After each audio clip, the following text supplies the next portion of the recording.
তো বন্ধুরা, আজকের ব্লগে সবাইকে স্বাগতম। আশা করি সবাই ভালো আছো। আজ আবার চলে একটা সুন্দর ভিডিও নিয়ে। আজ কিন্তু শুধু দেশি মাছের ভিডিও হবে। এই দেখুন, দেশি যে ট্যাংরা মাছ, পাইসা মাছ, তারপরে পুঁটি মাছ। দেখো কত সুন্দর, এবং সাইজটাও কিন্তু খুবই ভালো, মাছের কালারটাও কিন্তু অনেক। আর এই দেখো, এই পাশে হলো মাছ বাছা হচ্ছে দেখো, আর এইদিকে বালতির ভিতর ধুয়ে নেওয়া হচ্ছে। অনেক মাছ পাইছি কিন্তু আজকের একটা ছোট্ট একটা খাল থেকে, দেখাবো সেই খালটাও।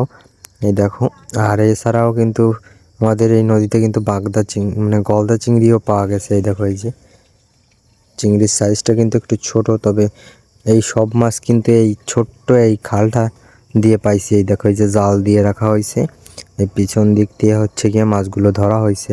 আর এত সুন্দর ভিডিও পেতে আমার ইউটিউব চ্যানেলটাকে সাবস্ক্রাইব করবে এবং ফেসবুক পেজটাকে ফলো করবে।